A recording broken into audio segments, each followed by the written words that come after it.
The bombardment of Saipan began on the 13th of June 1944, with the US's formidable naval force unleashing a relentless storm of destruction upon the island. Battleships, destroyers and minesweepers commanded by Vice Admiral Willis A. Lee Jr. showered Saipan with 2,400 shells from a safe distance. The following day, Rear Admiral Jesse B. Oldendorf led additional naval groups comprising older battleships, cruisers and destroyers closer to the shore. Among them were 4 survivors of the infamous attack on Pearl Harbor. Tune in as I tell the story of Saipan. Welcome to Morbid Memoirs.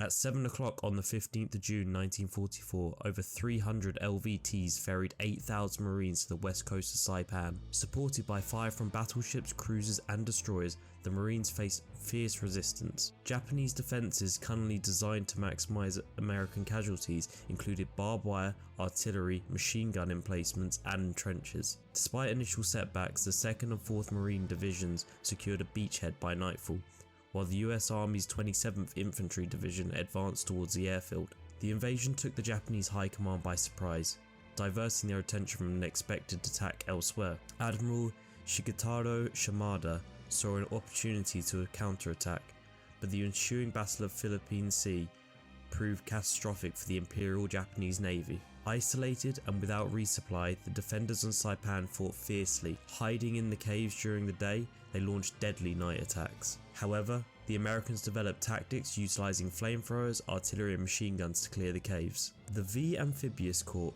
acquired flamethrowers known as M3 Saturns to enhance their mechanized capabilities. The fierce resistance encountered on Saipan highlights the importance of such weaponry.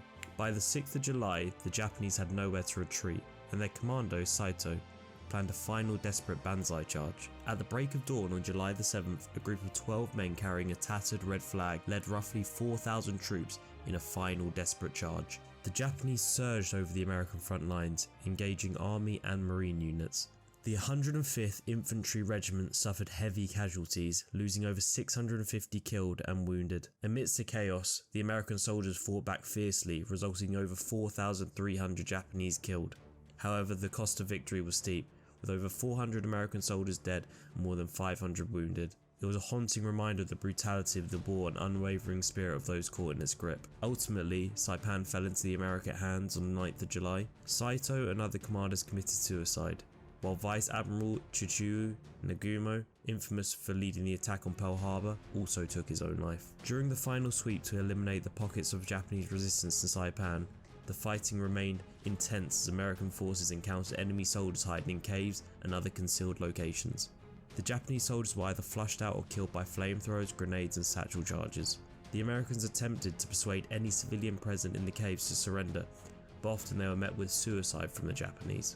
Corpsman Chester Zek describes a grim reality. We rarely saw live Japanese. Every time we saw Japanese, they were already dead. In some instances, Marines attempting to rescue civilians were shot and killed by hidden Japanese defenders, leading to retaliatory fire that resulted in the deaths of civilians.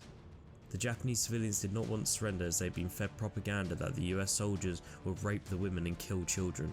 The use of flamethrowers and demolitions became common to eliminate Japanese resistance, often sealing the caves and leading the inhabitants to a gruesome fate. On July the 10th, the day after Saipan was declared secure, Private Alves Perry and Paul Shannon, who was not bathed or changed clothes for nearly 4 weeks, decided to head to the ocean to wash off. As they approached the beach near Mopping Point, they encountered a Japanese family consisting of elderly parents, a teenage girl and a 6-year-old boy. The girl, sick from drinking seawater, pointed to Perry's canteen, and a long line of Japanese survivors emerged, seeking a drink. Perry and Scanlon tried to ration the water as more and more people joined the line. Perry noticed that around 50 Japanese were in the water, seemingly swimming out to drown themselves. Newly arrived American occupation troops arrived on the beach and some of them started shooting at the heads of the Japanese in the ocean. Perry objected, requesting that the Japanese be allowed to die with some dignity, but his plea was ignored. Some Marines displayed a callous attitude while most American troops watched in horror as Japanese resorted to mass suicide rather than surrender. Many Japanese soldiers killed themselves with grenades, fearing the imagined fate of being killed by American captors. Some Japanese soldiers pushed their family members off cliffs before taking their own lives, while others shot their family members before committing suicide. Marines witnessed groups of Japanese, including men, women, children and soldiers, gathering in circles and detonating grenades.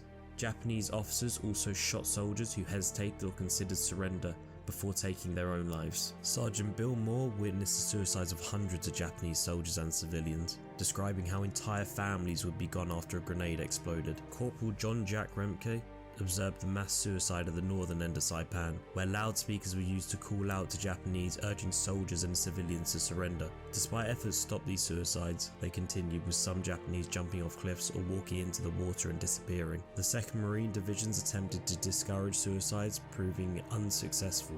Corporals Steve Judd and Jim Montgomery saw soldiers throwing children off cliffs, while American troops with public address systems pleaded them to stop. Despite the presence of an LST in the water, requesting the Japanese not to jump, there was little the Americans could do. Japanese nationals stationed on Saipan, including women and children, committed suicide by throwing their children first, followed by the wife and then the husband. The cost of victory was high. Nearly the entire Japanese garrison force perished, amounting to at least 29,000 troops. For the Americans, the battle took a heavy toll, with 2,949 killed and 10,464 wounded out of the 71,000 soldiers who landed. Among the wounded was future actor Lee Marvin, who received a Purple Heart. The Battle of Saipan was a pivotal moment in the Pacific War with far-reaching consequences. It demonstrated the high cost of victory and the brutal nature of the conflict. It also highlighted the challenges faced by both sides and the profound impact of the war on the lives of soldiers and civilians.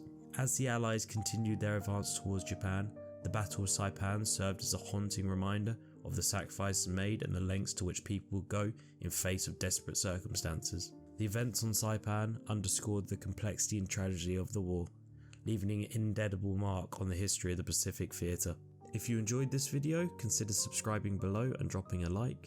I'd really appreciate any suggestions in the comments section below. Thank you for watching, and peace out till next time.